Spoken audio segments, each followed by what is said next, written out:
जंगल की चीखें। गांव के किनारे एक घना जंगल था जिसे लोग भूतहा जंगल कहते थे कि जो भी उस जंगल में गया वह वापस नहीं लौटा। पुरानी कहानियां थीं कि जंगल में किसी रानी का खजाना छिपा है जिसकी रक्षा वहां आत्माएं करती हैं। लेकिन इन कहानियों को सुनकर भी कुछ साहसी लोग खजाना खोजने गए थे और उनका कभी कोई पता नहीं चला। इस गांव में अर्जुन नाम का एक युवक रहता था। अर्जुन एक जिज्ञासु और निडर व्यक्ति था। उसने ठान लिया कि वह इस रहस्य से पर्दा उठाएगा। उसके दोस्तों ने उसे बहुत मना किया, लेकिन वह नहीं रुका। उसने कहा, मैं यह जानना चाहता हूं कि इस जंगल में ऐसा क्या है जो लोग लौटकर नहीं आते। रात का समय चुना गया क्योंकि अर्जुन ने सुना था कि रात में ही जंगल में अजीब घटनाएं होती हैं। अर्जुन अपने साथ एक टॉर्च, रस्सी और चाकू लेकर जंगल की ओर चल पड़ा।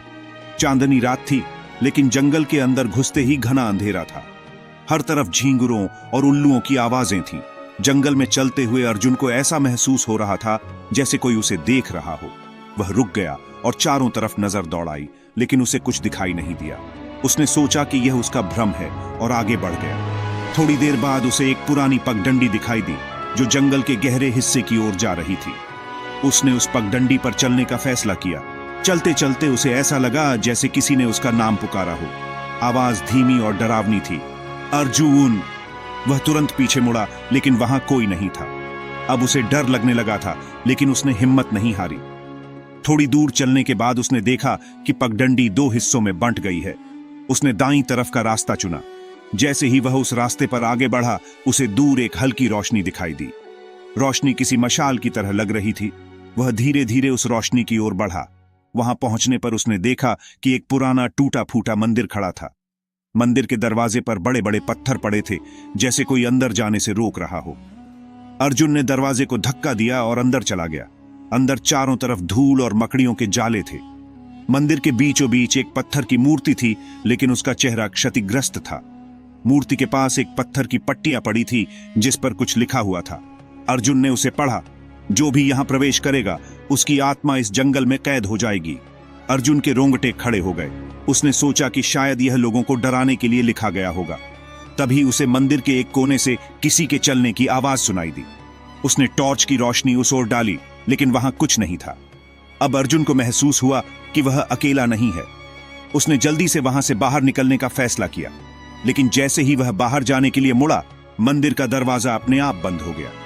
वह दरवाजे को खोलने की कोशिश करने लगा, लेकिन दरवाजा जैसे किसी अदृश्य शक्ति ने बंद कर रखा हो। तभी उसने देखा कि मंदिर के अंदर की मूर्ति से धुआं निकलने लगा। धुएं ने धीरे धीरे एक इंसानी आकृति का रूप ले लिया।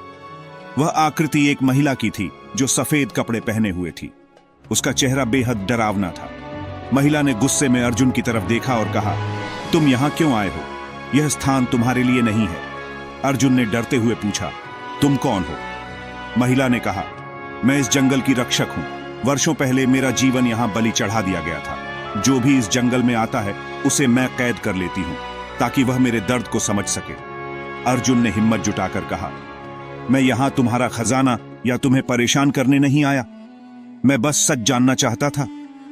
महिला कुछ देर चुप रही और फिर बोली, अगर तुम सच में यहां से बाहर जाना चाहते हो तो तुम्हें मेरी एक शर्त माननी होगी। अर्जुन ने पूछा, क्या शर्त है? महिला ने कहा, तुम्हें इस मंदिर में मेरी पूजा करनी होगी और वादा करना होगा कि इस जंगल का रहस्य किसी और को नहीं बताओगे। अर्जुन ने उसकी शर्त मान ली। उसने वहीं पूजा की और वादा किया कि वह कभी भी इस जंगल का रहस्य किसी को नहीं बताएगा। महिला धीरे धीरे धुएं में बदलकर गायब हो गई। मंदिर का दरवाजा अपने आप खुल गया। अर्जुन वहां से तेजी से बाहर निकला और गांव लौट आया। अर्जुन ने उस दिन के बाद कभी जंगल की तरफ रुख नहीं किया। उसने जो देखा और महसूस किया वह किसी को नहीं बताया। लेकिन गांव वाले कहते हैं कि उस दिन के बाद जंगल से चीखने की आवाजें आनी बंद हो गईं। यह कहानी कैसी लगी?